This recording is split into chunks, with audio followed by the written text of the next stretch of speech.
your defense, buddy. I believe you're not impotent. You're just impatient. You're ready to start some Dota, and so am I. Trent, this is going to be a good one. Poor Melva, for real. Team Liquid, you ready? No. I think we're about to see the first mutual time penalty for both teams just for ignoring the admin. They're both on time, and it's just a mutual. All right, this will teach you not to listen to my calls. But he pulls the trigger, and we're going to try to load in here. So on paper, we have not seen FlyToMoon. This is the crossover of the groups. We only covered Group B. Gary and Lacoste only covered Group A. So we have not seen FlyToMoon, the two of us.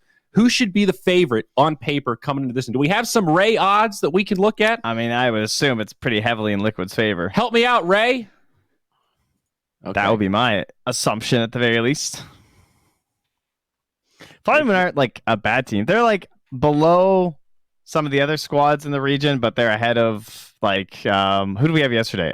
Team Spirit. Like I would consider them better than Team Spirit by a decent margin, Okay. And these are all very good players. They pick Undying. First off, that's their one problem. I watched those two games versus OG. They won game 1 and they picked Undying for 2 games and lost. I mean, simple arithmetic. Now, to be fair, OG also did ban Undying in the first game. So they, OG don't disagree that the hero might be all right, but Always Wanna Fly just loves picking that thing. They don't disagree that the hero might be all right. I always love it when you frame stuff like that. It could be maybe the second best. I don't know. They banned it, dude. Might not be the complete worst. If he was worthless, would OG ban it? No. Maybe OG's just making the big brain play where they know it's a comfort pick and they're just trying to pull FlyToMoon and 3. Right. When he feels pressure to pick Undying in the first phase. Like all these heroes that they don't know how to play when the Undying's out, they'll be forced to play them. You are right. I can't access Ray because I'm not in the right jurisdiction. Maybe you can pull it up, Mr. Canadian, but it does look like Liquid are the favorites on they won't even let you in anymore? Well, yeah, it depends on the site, but they won't. It just sends me an error that says, sorry, bud, full stop. All right, 6 feet. You're in one of those places that doesn't like betting. Sorry. Oh, yeah, I get it too, actually. What was that website that showed all the average odds for every match? That was always a cool one, just to give you like a good broad stroke average I don't number. Remember. I had the link somewhere. Sites. I have no idea where that thing is now. We should have bookmarked that thing. Oh my God, Liquid banned the Undying. See, this big brain strat. They're trying to get FlyToMoon out of their comfort zone here, Trent. What are they possibly going to pick now? Hold on, I just got there, but now it's not loading for me. I got all excited because I thought I had it, but it's not there. What are they going to pick right now? I can't believe they banned it, dude. That's insane. How do they play it? What position does FlyToMoon usually play? I think just Always Wanna Fly just plays it. So they just 5 it. That sounds so terrible. It. Like, if you're a good Undying player, it makes sense, right? Because like the Tombstone is still a really good tool. I mean, personally, I think the hero is very bad. But so the build's like 1-1-4, you max out Tombstone? Is that the idea? I don't know what he builds. I think he maxes out Soul Rip on the earlier end. But I just mean like Tombstone's vision. Like, a level 1 Tombstone is the same vision as a level 4 Tombstone. I mean, and it's kind of crazy how much it can help during team fights. It's a great tree cutter. I don't know. I think the problem is this hero doesn't have an ultimate. That's my big issue. Yeah, he does max Soul Rip. I just double checked. All right. Now, that sounds pretty okay. You can put out a lot of sustainability with it. It is surprising. Maybe there's merit to that build. That you would ban the Undying and not when Coddle's still in. Like, sure, I can respect the Undying, I guess, even though I still think he's a bad hero because I want him to be better because I like the hero. But Coddle seems like, I don't know, that hero still seems kind of busted to me. Sure, yeah. Coddle enables other heroes. He's great at team fight. He can stack. He can farm well. Puppy showed us what Coddle can do when he finds farm, just blasting out waves. We saw pretty much a core Coddle at some point in that game. He was a force to be reckoned with. I don't want to see the Coddle bounty again, though. I think that combo had its chance once. I don't think it's going to work again. Well, come on. The last time we saw it, they kind of like got into their own heads where they didn't draft around it, so the bounty had to buy all these other items. Never even got the Aghanims. We didn't even see the combo. What if he was able to do the combo? That could have been a totally different game. They had so many other problems in that. I don't know. I'd like to see it again just to get a better read because we've seen it boom, we've seen it bust. We need that average game where you want game 3. You want it looks okay. Series, exactly. I want the decider. Okay. I feel like we're prejudging it here. Did you know in the We Play Pushka League, they had a MVP vote of who would win $5,000 each? And do you know who won him? Mind you, oh, wait. I'd have to look at the team list. Am I crazy? Did they change it? Change their MVP? That would be pretty dope. All right, well, I just got spoiled. I saw it by accident. There's 2 MVPs. There's a core and a support. Am I crazy? Didn't they tweet that it was Aloha Dance and Iceberg? Was that a bug? Because I saw Secret tweeting about it. Maybe they. Now I'm so confused. All right, well, let's. All right, never mind then, guys. Apparently, it was Matu and Puppy. Man, you're really on today, bud. Apparently, I'm completely off. Yeah, really blowing it. Anyway, my point was going to be Aloha Dance has a lot of fans. He's a very popular streamer. Yeah, he streams. Personality. Yeah. He's wild, dude. I mean, he's the guy who's like getting kicked off teams for not practicing and then missing a game to stream and then having his stream titled Practice. Like, Aloha Dance is a comical dude. All right. So was there that's it? Aloha Dance is a comical dude? That was the conclusion? Was there any more to this story? Yeah, I'm still just trying to find that first tweet because now I'm all riled up because I could have swore that because it was a fan vote thing and that's why it was so funny is that they came like dead last in the league, but he still won MVP. Right, can I just take a moment before we break down this amazing Rubik Death Prophet opener? Why do you have a fan vote? And doesn't that defeat the most valuable player, not most popular? Dude, I knew I wasn't crazy. I found it. They didn't even delete it? They tweeted on May 12th. MVP core was no one, and they came 4th. And then MVP support was Aloha Dance, and they came 9th, 10th.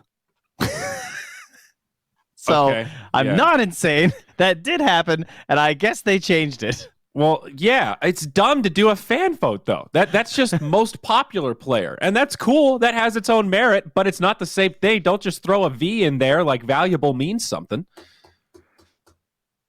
Man, well, congratulations to Puppy and Matu. We'll see if they can be the MVPs of this tournament here, OGA Dota Pit. Now, I like the Death Prophet from FlyToMoon because it's a block pick. You don't want to just hand this combo over to Liquid. We've seen the deadly prowess of Oracle Death Prophet. Now they'll take the Nature's Prophet, the other Prophet. Dragon Knight is still in the pool. I believe FlyToMoon should play the Dragon Knight hero. Where do Liquid usually play the Prophet? They don't take it mid. Is this a position 3 for them usually? I think they can do anything. I don't think they've picked it that often lately, but... No. In terms of like their players, any of them could take it. If I had to guess, my first gut read would be Mickey. I feel like he would do a pretty good job on it. Really? Okay. Yeah, I feel like with the way that you're playing Prophet now, that kind of suits his style. Just like a lot of farm, but like I'm looking through their games, they have not played Prophet in ages. So this is a Team Liquid are playing the meta heroes and looking to put it into their repertoire here. I like it. I was kind of thinking Boxy, so we'll see. Or maybe we're both wrong, and Koikva will take it. I guess to me, like, obviously, like, the offlane Prophet is completely viable. But to me, I think the 1 and 2 has looked more impressive lately, and I think with Boxy's playstyle, I want Boxy on, like, the Mars, you know?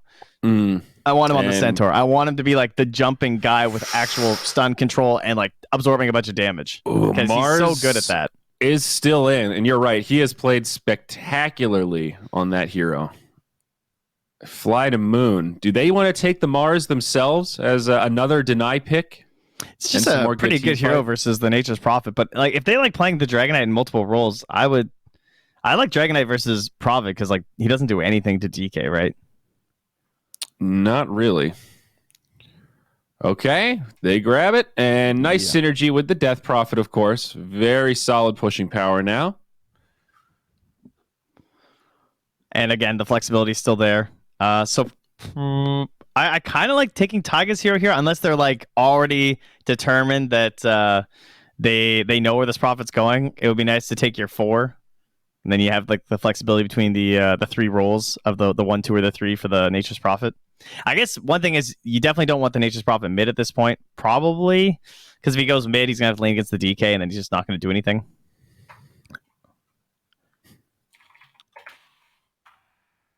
You like can't really bully him at all, so you'll just trade farm, and that's a circumstance where it's kind of okay. Yeah. I'm having trouble thinking about anything besides Mars now that you've planted that in my head. And all right, here is one that we can't forget about. The Taiga Wind Ranger. You know what that means? Is Tusk going to get picked? Oh, yeah. So Boxy Tusk, Taiga Wind Ranger, Mickey on the Prophet, and then Koikva, like Storm or something. We'll see. We'll see if we know their next 2 picks already. The Wind Ranger Tusk combo. It is really good, but they've also proven to us that Taiga can make plays happen on this Wind Ranger just as a regular pickup. It's true. And you got Sprout with the Nature's Prophet, so there's always potential for extra trees to come up. Gives you more targets to latch shackles to. A little cool bit of potential synergy there. It's quality synergy, there's no doubt. All right. Another dragon. So some serious push for FlyToMoon now. Have you come around on Jakiro, Trent? Because you were kind of hating on the 2-headed drag. I liked him. I liked him in that one game for, was it Seneko who picked it?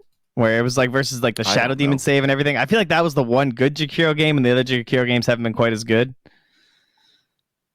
And there it is. So the reason why, if you guys are wondering, like, why did you guys know they were going to pick Tusk? Because we have seen this combo from Team Liquid. If you guys maybe missed our parts of the group stage, and it went exceptionally well. It was a really cool combo. They straight up just like first phased it, and they used the tag team in combination with the focus fire at level 6, plus just the fact that they're both pretty aggressive laners. You can dive under towers and really pressure people. Yeah, it's just good in general. You've got the shards to set up for Wind Ranger. You know, you get a lot of angles there. They've just got a lot of damage. It does really come online at level 6, though. This last ban's so hard, though. Like, because they banned the Monkey, and they've already taken out Hair of the Brood, but think about the heroes that are still left. They still have the potential for this to be Koikva or Mickey, depending on who's going to play the Prophet. And then we have the Lone Druid, who's still in the pool. It's like, that looks playable here. I mean, there's some issues versus, like, DP and stuff, but definitely not, like, unplayable stuff, I wouldn't think. There's still that Storm Spirit we talked about. There's Alchemist, potentially. They are Alch players. There's a ton of options. There really are. How does the Lone Druid feel? Because that has been one that Koikva has had in really a good amount of their games. I think the only downside I could see is that the Prophet might want to be a little greedy early. I guess it depends on how no one-esque you can be on your Nature's Prophet, because no one is really good at just being super involved the whole early game. Whether he's dying or living, he's at least there and making these team fights happen with the other 3 players on his team, allowing that 5th player to just farm the whole time. And if you have that as Lone Druid, you're going to be very happy, right? Yeah, no doubt. They ban out the Troll. He's been a pretty common 5th, 6th ban. All right, plenty of time here. Fit pretty well. Oh, they know. Whoa, the Luna. Okay, so we've seen her twice now, I think. And has looked, as expected, good in certain circumstances, bad in others.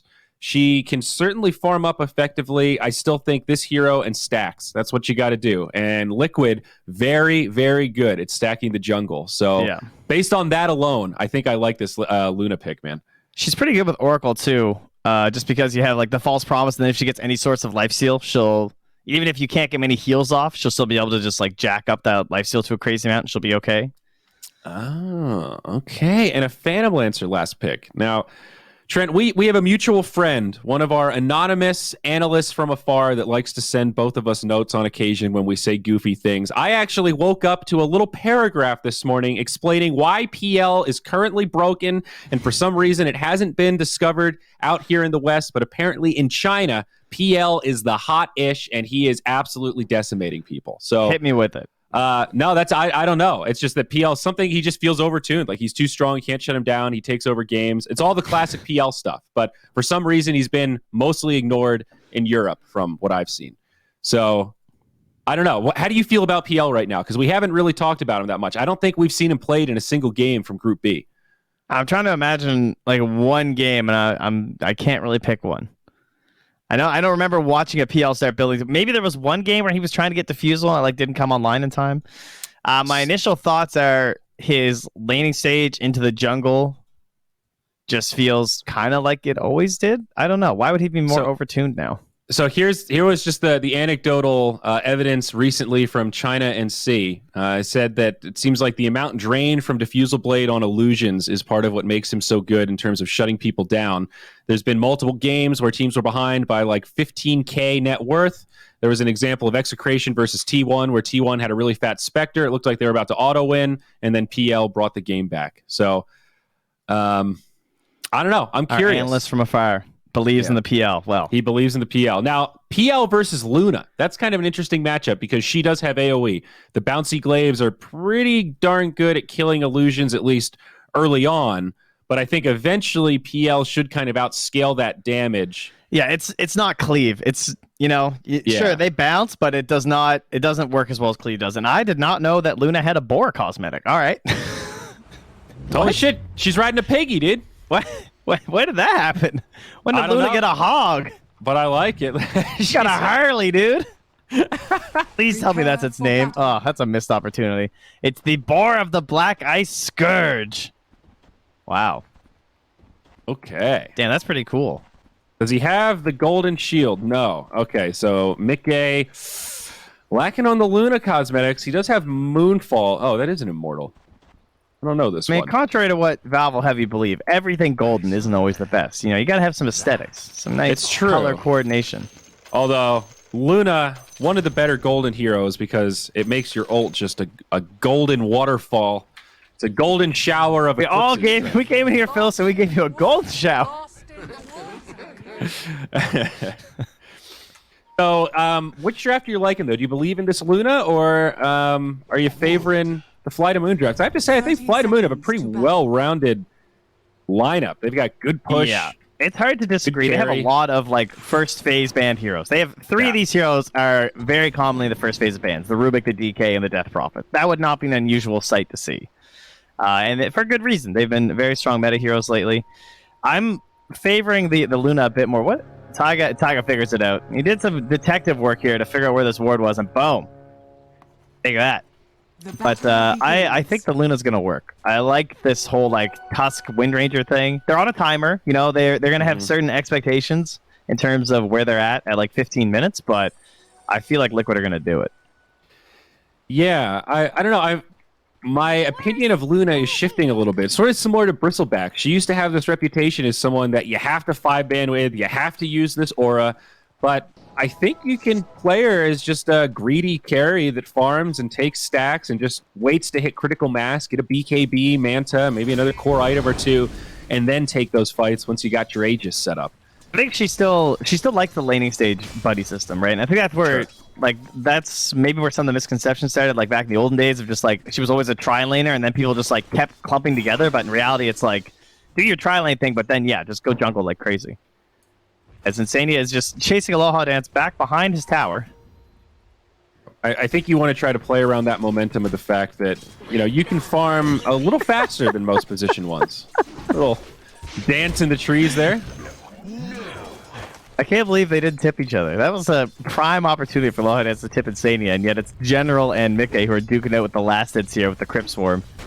But so this is, we mentioned the draft, I think they're going to pick DK because it's the old Nature's Prophet DK. So we tend to say, okay, if you're trading even with DK, then that's a good thing almost because whatever, it's a DK. But Nature's Prophet is supposed to be one of these lane dominators. A lot of those other big lane dominators, they don't really exist anymore, like the Viper and they're all dead. Nature's Prophet, he still sends these treants at you, and sure, they've been nerfed, but he really looks to shut you down last hit-wise. Can't do that so hard to the Nature's Prophet, or to the Dragon Knight, rather. No, definitely not. And that is the hallmark of this hero. He's pretty much unbullyable. Bottom lane, Boxy? We'll see some trading. Boxy's actually going to get turned on. A good shackle from Taiga might be just enough to keep the box man alive. The one tree. The lone timber. I'm V2, I'm cutting that thing. Retribution.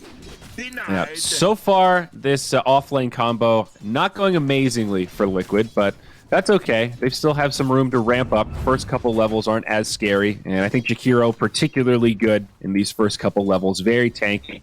Big-time damage with the dual breath, so a nice counter pick to the kind of pressure we've seen Liquid put on with this combo, because we've seen them find kills. I think they knew it was coming. Yeah, exactly. You need to be prepared for it. Meanwhile, up top, Aloha Dance on the run. might be in some trouble. Fade Bolt helping him out. Telekinesis pushes him back, but there's a Lucid Beam. Insania, he finds it. Good use of the Purifying Flames. Now General caught by a Fortune's End. Will it live up to its namesake? Turns, drops the Siphon. This DP is going to be fine. Yeah, if that's a level 3 Oracle, maybe you keep chasing, but it's a little bit too hard right now. Yeah. Still very low, though. Gonna keep those tangles coming fast, or you could just die right now, honestly. I'm kind of surprised they're not just running at her. I feel like she would just die to another Fortune's End. Dude, I know we praise Liquid for stacking, but we are at 3 minutes. Insania already has a triple stack camp. Yeah, it's just one of their priorities. They like clearly have discussions about it, you know? Oh, nice neutral deny from Always Want to Fly down bottom. Taiga almost found that kill. But the tomato working in favor of FTM. That wasn't even like a spellcast or anything. Like, he didn't get the clap because there are only 2 units, so... I think you just whomped him. Just the slap down. Okay, he gets pulled back into the wave and the Siphon. That's going to be a lot of HP here. It should be fine even with the Fable. It was still on CD for another second, but wouldn't have been a kill, but... So, a little low on the old regen. Going to send us south now. What can they do with this stack? Like, Alliance is starting to pull it off to the side, trying to get the pull going. They got the range creep trolls, and they will get it. Okay. Now we got an awkward little fight in here. Yeah, indeed. And of course, Mickey going for this lane style build. Level 3, 2 points in Lucent Beam. Obviously has to get the blessing, so no points in Moonglaves. Not going for this like 1-4-1 kind of build that we see occasionally where you just power farm the jungle. So it's going to be a while before they can effectively kill this stack. Maybe Insania is stacking too hard too early. Trying to get the pull up through here, and he actually does get it, despite there being a contest from the Rubik. Oh, but he body blocked. Oh! This is a pretty epic creep pull battle, dude. This creep camp's getting ripped in half. I think it's like, why did I stack this? Yeah, seriously. I do think there's something to be said for stacking the safer part of the jungle once Insania feels safe moving out of the lane a little bit more. But that will come, all in due time. We got bounties to think about, though, 15 seconds. And no real movement yet, but the way things are positioned, likely to go even. Let's see if Always Want to Fly can make a play at the plate. This is a really hard lane to play as Jakiro. Like, you think of Jakiro as being this like super tanky and annoying guy, but like all it takes is one little moment with like an ice shard. Like there's a level 2 power shot. He's still dead. And meanwhile, up top, Insania being chased down. General is siphoning his spirits. Oh, Fairy Fire, and they've got him. Crypt Swarm for the win. We'll trade supports. The thing is, I think this is still okay for Always Want to Fly. Like, he's died twice, but his PL is still farming pretty well. Ideally, you obviously don't want to feed any deaths over, but as long as V2's able to stick on the creep wave, this is a necessity for your lineup. And like, what support can withstand this? You pick Ogre, it's going to be just as bad as Jakiro. I think Jakiro probably does a little bit better with the AoE dual breath. Just playing a little bit too forward when he's outside of the lane, I think. Yeah. First ulti comes through, eh? Oh. The gank up top. Yeah. General able to make it back. Yo, Quaif, can you help us with the stack here? Nah, sorry, I'm out of mana, guys. This whole top lane is kind of weird. Neither DP or Luna farming very well. They're towards the bottom of the cores, and the Tusk also go down there with them. The laning phase is starting to favor FlyToMoon. A big advantage in that mid matchup. Already a 500 net worth favor on Iceberg as he moves into the first Elder Dragon form with the Siege Creep. Lining up the timings to try to get as much chip damage into this tower as he can, but now Boxy rotates mid. Not sure what's going to come of this. Up top, they started burning the raindrops. I don't know, it was either a miscommunication or an intentional raindrop burn, but General and Aloha Dance having them is making it very hard for them to go for a kill here. 3 heroes with raindrops up top. Well, yeah, General's down to 1. And Mickey grabs that 3rd point in Lucent Beam. Interesting that he's holding his 2nd skill point right now. We'll see FlyToMoon go down in the bottom. Or FlyToMoon. Always Want to Fly. Doubt they'll get a counter kill on this PL. Taiga, oh! That's a blunder. I guess he thought he could shackle him and run away. I'm not sure what Taiga's plan was there. Maybe just, yeah, not expecting the additional damage with Spirit Lance or what? Wow. Big win down bottom. But yeah, we've talked about how Luna has this issue where you kind of feel like you screwed up no matter what skill build you go for because all the skills are so good. And it's interesting that he's just holding this point thinking, well, I might need the glaives, but I don't want to start losing lane control. I want to farm stacks. It's a tough decision. Probably he's just holding it for the glaives, and he just doesn't want to push the wave because they've been making a big effort to try and pull it back right now. That's the thing. You can't turn it on and off, but you can't just not level it because then you can't kill the stacks when you need them. And that could be coming up in a couple minutes here. Does grab the ulti at level 6. Also something else, we see a lot of Luna skip, definitely indicating that Mickey is ready to fight. We'll see more action down bottom. This time they get a counter kill on the PL. Taiga on the run, taking tower shots. Iceberg with the rotation. Dual breath does connect. And that should be the end of the Wind Ranger, but no! He finds the perfect shackle. Still, Breathe Fire is there. 18 HP and a regen rune. All right. Regeneration. Oh, wow. Okay. That's annoying. TP down bottom, and then this guy gets a regen rune. I like how he still has Boxy's Belt of Strength. Maybe that helped in spirit.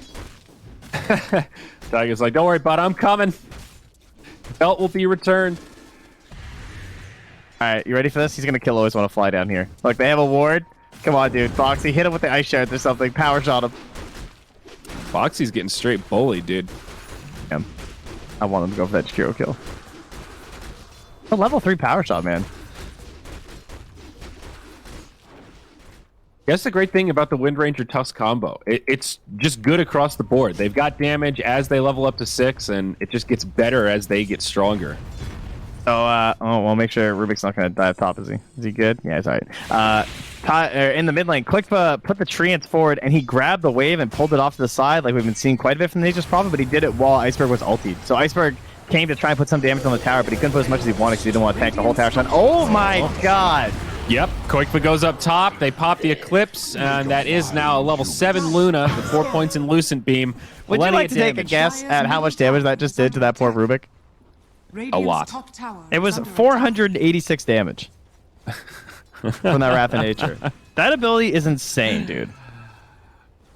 Yeah, that must have been one of the last hits. I think it's like the last one's like 5 something, like 520 or something, or 540. I don't know. That was absurd. I mean, that's after reduction, so maybe that was the last hit. The fact that it's global, and I guess the fact that you can't necessarily control all the bounces in every scenario takes away some of its power, but when everything makes lines it a fun ability though because of that. Yeah, they're always want to fly. Quick, but down bottom, sets it up, takes the ice path, follow up shackle, easy kill now. Liquid starting to break this one open, playing this Nature's Prophet exactly like we've seen from Virtus Pro. You take it to the mid, and you start moving around and disrupt these side lanes. Quick, but he's going to go for the Maelstrom first item, so a little more farm heavy, a lot of magic damage. Look at this top lane, too. Luna's in the jungle, so Insania is just going to rub his hands together like, oh, yeah.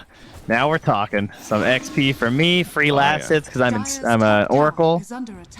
Yeah, this worked out great for Mickey. He invested heavy in Lucent Beam, was able to win a little skirmish up top, and now retreat to the jungle with 2 points in Moonglades.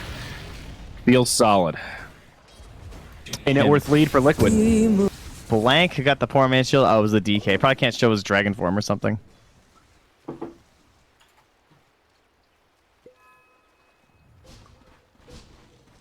I got the brooch and the keen optic, damn. Those are some nice items. Keen optic already on the Oracle, and then the brooch on the Tusk. That's such a good... That's gotta be the best level 1 on Tusk. Yeah, oh yeah. 200 mana? That, like, triple, or it, yeah. It gives you 30% more mana. That's crazy. Yeah. The movement speed's solid, too. It's just a feel-good item at this stage of the game, for sure. Trent, what is a brooch? That's the thing that you pin on your shirt if you're an old lady. Oh, so it's just like a big earring that goes on your shirt instead of your ear. Yeah. It's just a big pin with like rubies in it or something. And my grandma's a big churchgoer. She's got lots of brooches. I see. Hundreds. So it's a lady-only thing. Is that what you're telling me?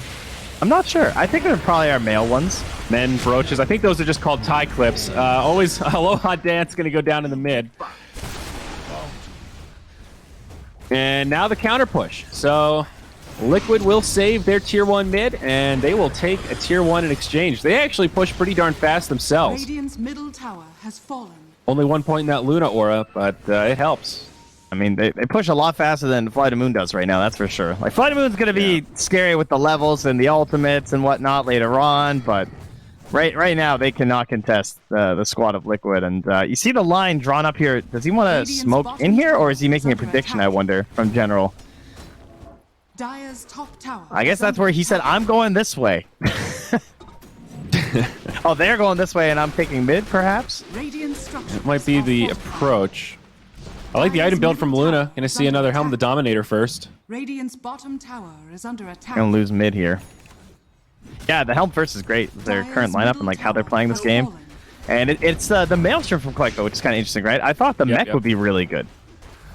The Mjolnir against PL is pretty classic, and I think there's a degree the earlier you get it, the more options you have. Up top, we'll see General pop the ultimate, but he takes a Walrus Punch. Boxy getting turned on, but again, the Rapid Nature, it comes in and obliterates the team fight. General falls. They go 1 for 1. It is core for core, so fairly even, but stopping the push by killing the Death Prophet probably tips it in favor of Liquid. Yeah, now will they stick around, though, on the side of FlyToMoon V-Tune? Radiant's bottom tower. Oh, knows that he's closing in on the Diffusal Blade. Wants that Tower Gold, and the backstab, though. Iceberg. Iceberg has that Shadow Blade. And they sell the Purifying Flames, too. I think they'll find him. The False Promise, not going to be enough. Very alive. No, oh, wow. That was the max. Yeah, that was the max icon. Holy shit. Now they'll go in on the DK, and Iceberg is going to get brought down. Big reaction out of Liquid. They move all 5 into this lane, but it is well worth it. They completely decimate this team fight. So it turns colors when it's going to pop, right? It turns yellow and red, and when it heals you, it's like the... Yeah, there's like a death color, and then there's a living color. All right, how would you explain the colors to someone that doesn't see colors that good? That's a problem. Well, it's supposed to be like, it looks like they're kind of on fire when they're gonna die. Can you explain green to me, Trent? It's what the grass looks like. Does that help? Oh. It's the color you see when another talent gets the invite you wanted. Is that good? Does that help? Now I see. Now you understand? The opposite of a pink slip. That one you see when TI invites arrive, you know? Oh, right. Now I know. Liquid, are they going to be able to get out of this one? Snowball buys the Tusk a little time, and everyone else will sound the retreat. Liquid get away with this one. They get the tower. Nice lead for themselves. That should help. Oh, did that get spot? I don't think they saw him drop. Oh, maybe. No, he pinged that. Okay. So they didn't see him sneak that ward in. Dude, so check this out. Luna has picked up a Satyr Tormentor, so she's got a 5 HP regen aura to assist in her farming. Wow. You know what I call that creep? The I didn't find an Alpha Wolf creep. Hey, he was probably looking for a Centaur. The Satyr creep, not this one, but the one with the Purge, the little one, is actually not bad for Luna. You might have been right. He finds an Alpha Wolf. Yeah. Damn it. I mean, Alpha Wolf's just the best. Come on. Yeah, I know. The little Purge creep has some utility. They find it, Insania. But now the reaction. Quick was here. Mickey, Boxe. He's got the Mjolnir. He hurts. The Exorcism's also been used. They need to kill General. Mickey pops the ult inside the creeps, and it is enough to get the kill onto General. Shackle shot helping him out. Dude, whoever hit Glyph, that was pretty smart. They tried to at least do that to assist General as well.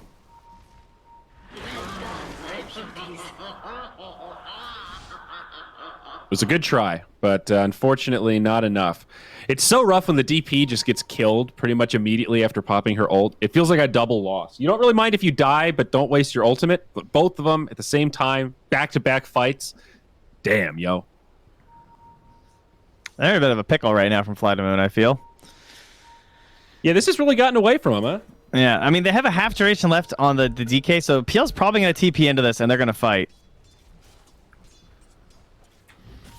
We are seeing the drawback to the PL is he is a little slow until he gets an item or two. All right, well, there they go on the Boxy up top. They were waiting out that Shadow Blade.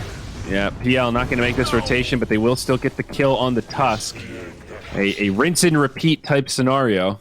Yeah, they set the Rubik instead. He took the TP from the mid lane, so obviously only one guy's really going to get there in time if you both try TP to the tower.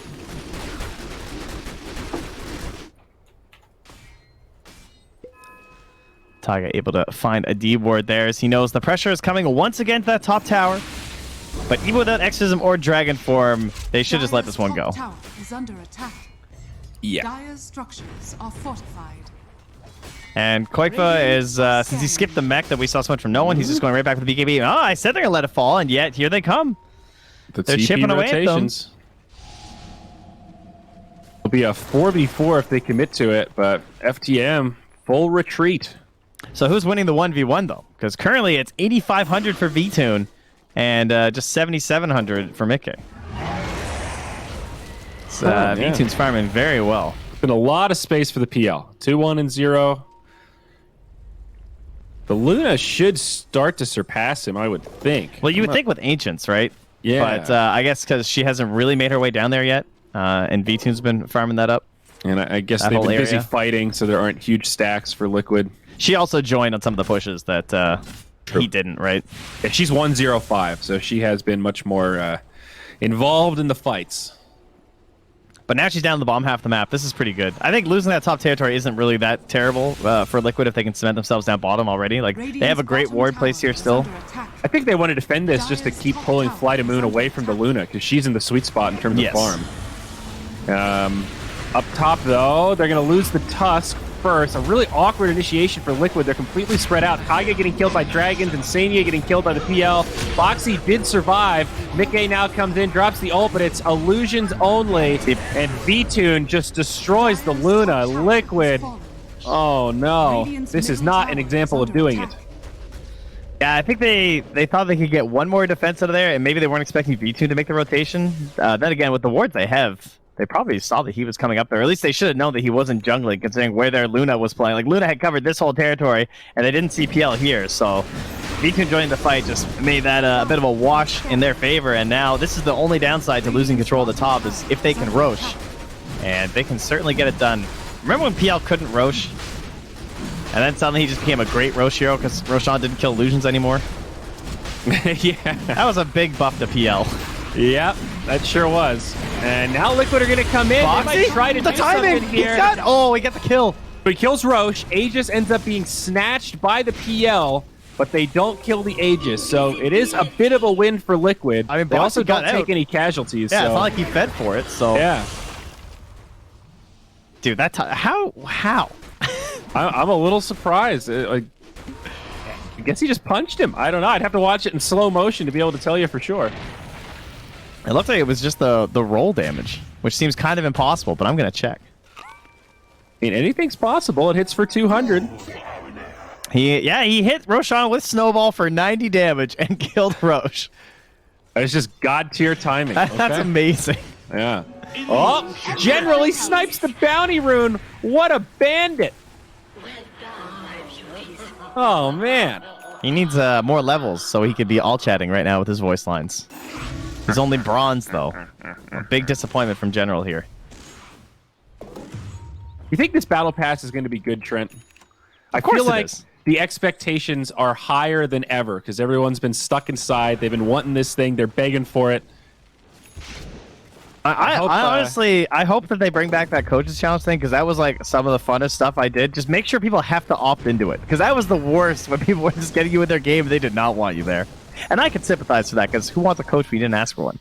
I mean, those were some of the most fun, but I would like people to opt into it because then you know that they're more receptive. The worst was when you coach a game and nobody responds to you, period. You're just sitting there talking to yourself like, well, why am I here?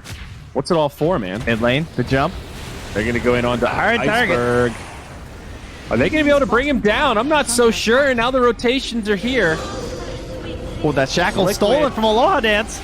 Getting Light of turned on. heaven. Taiga TP's out. Koikva falls alongside Boxy. A big-time turnaround. Yeah. FTM, dude, they are doing this right now. That's a tip right there, dude.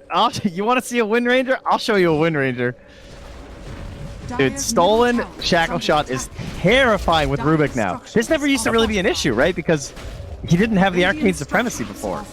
But now the stun duration is kind of ridiculous. Yeah, this is a matchup that we haven't actually seen that much, really. Like, Wind Ranger hasn't been incredibly popular since the It's changes. mostly been Taiga. Yeah. And here's one of the merits of this FDM draft. You win a little fight like that, and you immediately get to move and do an objective. They did it with Roche. Now they get that tier 2 tower mid. be fair, that's more both map drafts. control. Yeah. Okay, fair. But if anything, You're it's right. kind of harder for FTM because they have to win the fight really close to the objective, whereas that's not an issue for Liquid, right? As they take a free kill there on Always Want to Fly. Like, Liquid, it's not cooldown reliant, it's just their heroes, right? Glaives don't go on cooldown, whereas if you lose Dragon Form or Exorcism, you're going to be a lot slower on the push. So the locale where you take the fight is much more important for FlyToMoon, which makes it a lot harder to execute. That is true. But how you feeling about this PL now? I always feel like the first two items are the hardest. Once you have Manta Diffusal, PL starts to feel like a hero. And everything additional after this, whether it's Heart, Butterfly, Abyssal Blade, is just adding to how terrifying he's going to become. Do Liquid have the tools to actually handle this PL now that we're out of the laning phase? Now that they have effectively not crippled him in the first 20 minutes? Yeah, I think they do. I think, like, because he doesn't want to get an early BKB, because that's just not how PL works. And so when you look at the abilities they have to lock him down, they are still there. Of course, Doppelganger is very annoying, but he could easily be blown up from like a single chain stun after a shackle just because of how much damage they have already. Right, between the Luna and the Mjolnir first on Koikva, it's still possible. But things like jumping a DK in the mid lane are not going to lead to a kill on VTune. Okay. You know what I mean? Like, that's... Yeah. That's not going to go over very well. They're now going to smoke into VTune right now, so just letting him kind of push this and bait a little bit. But Liquid likely aware that this is what's happening.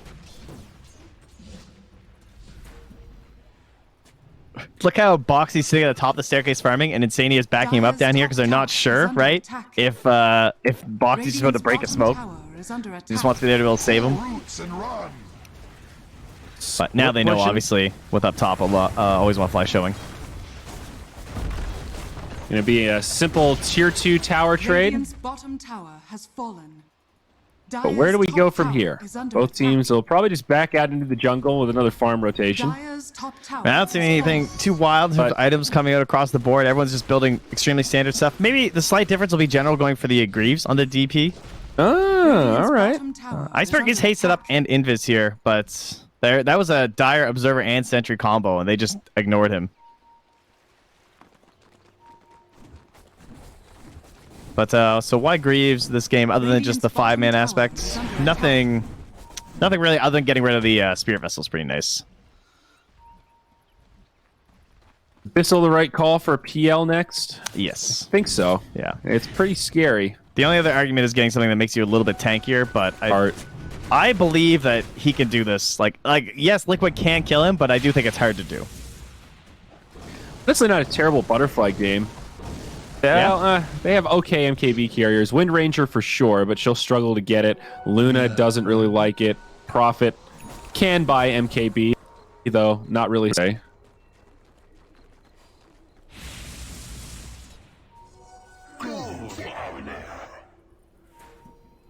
Koikva's BKB is now out, so that'll let the Prophet be a little more obnoxious on these side lanes.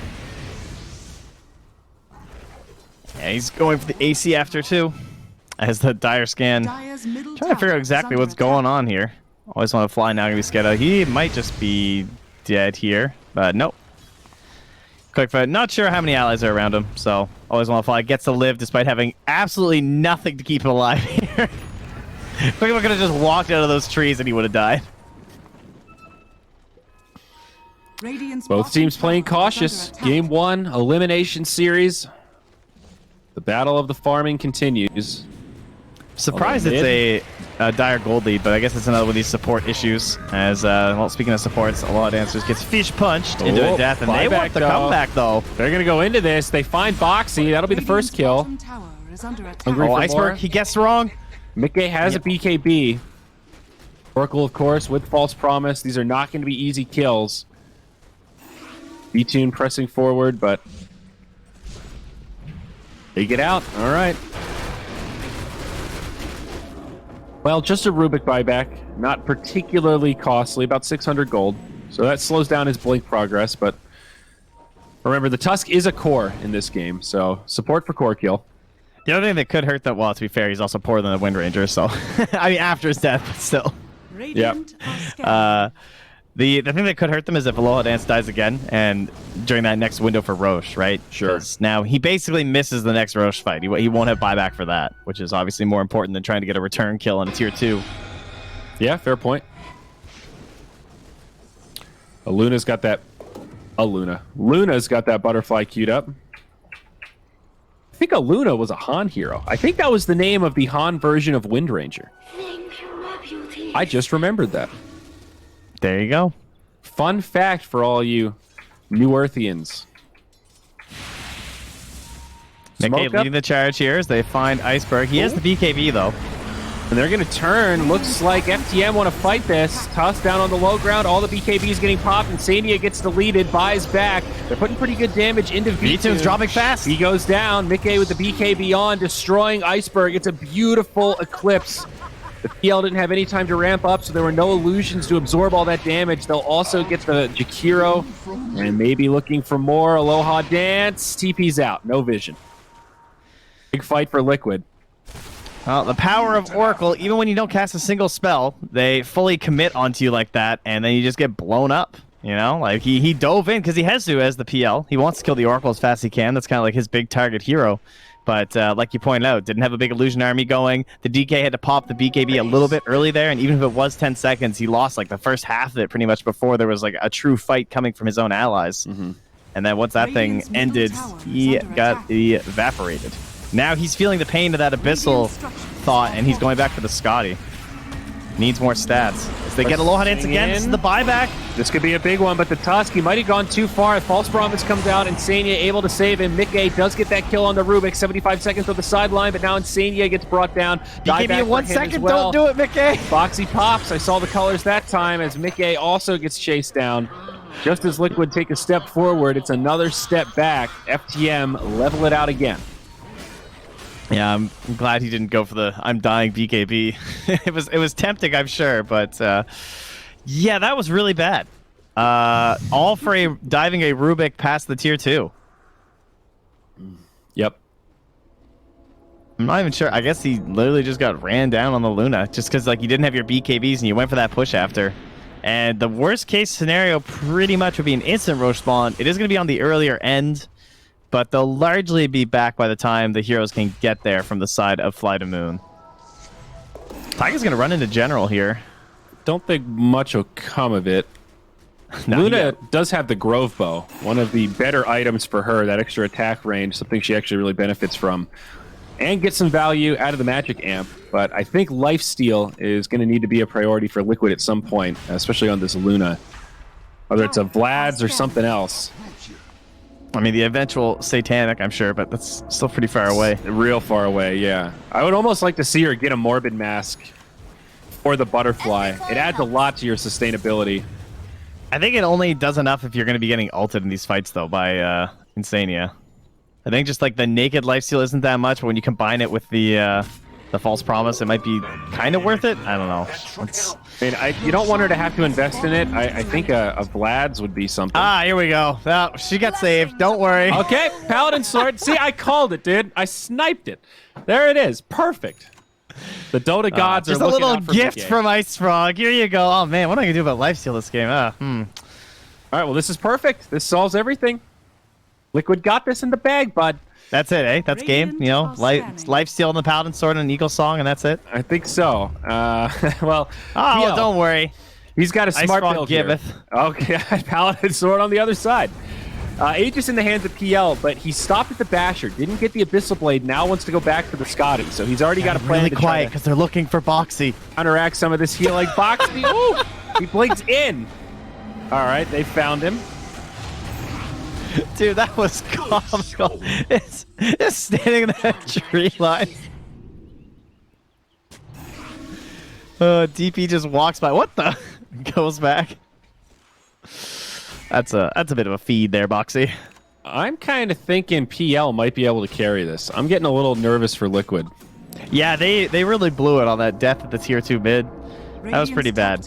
I think the Scotty is a really smart pickup. I was talking about Heart, but against all of the healing that Liquid have, I think the Scotty is going to prove to be a valuable tool. Well, he's probably going to finish the Abyssal now, though, right? Because he got the... He's going to get both. The Aegis. Yeah, but I think you actually finished the Abyssal first now. Because the Abyssal will let you take the tier 3 and the racks. And you just rely on your Aegis to win the engagement. You might be right. I think that's the smarter play, but you we'll see might what be he wrong. does. You might be right.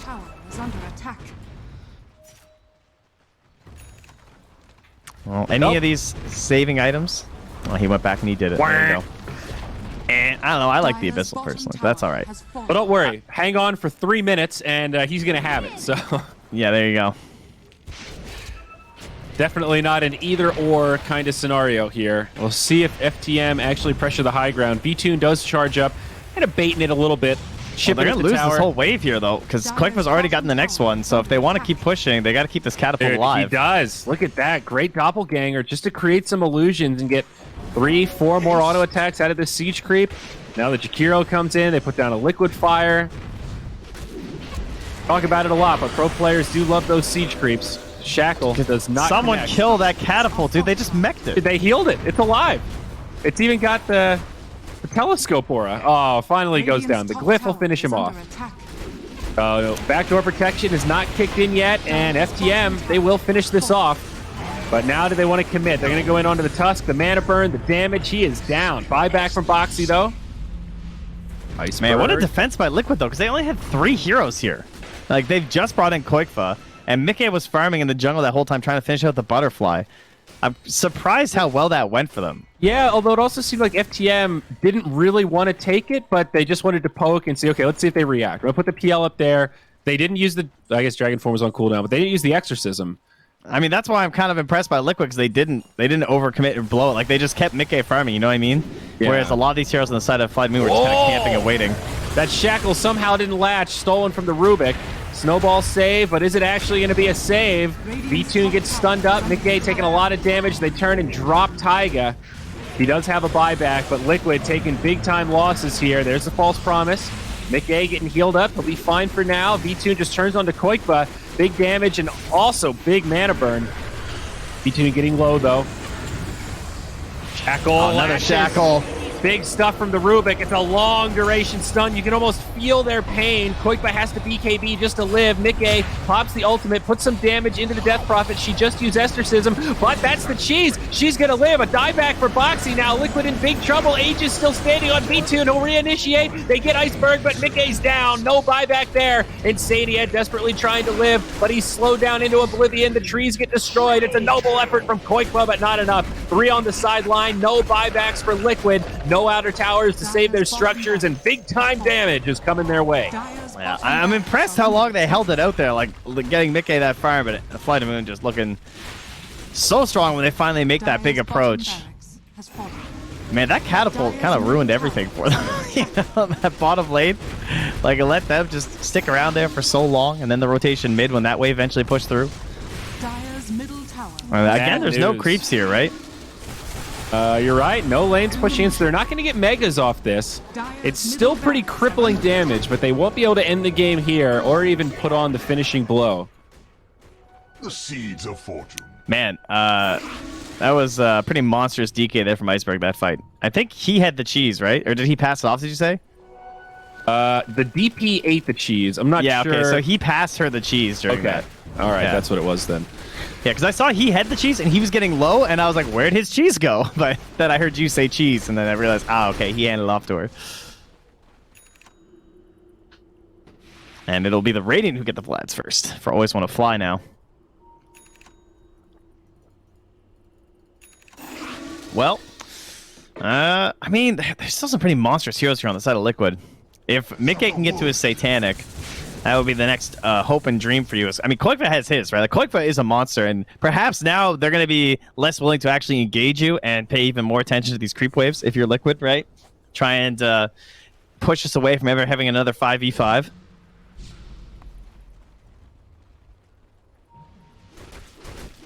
Well, Dance unfortunately losing the Shackle as he did try and steal the Eclipse, but he only got the Lucent Beam in the middle of that from Mickey. Mickey was very fast to get the Lucent Beam out after.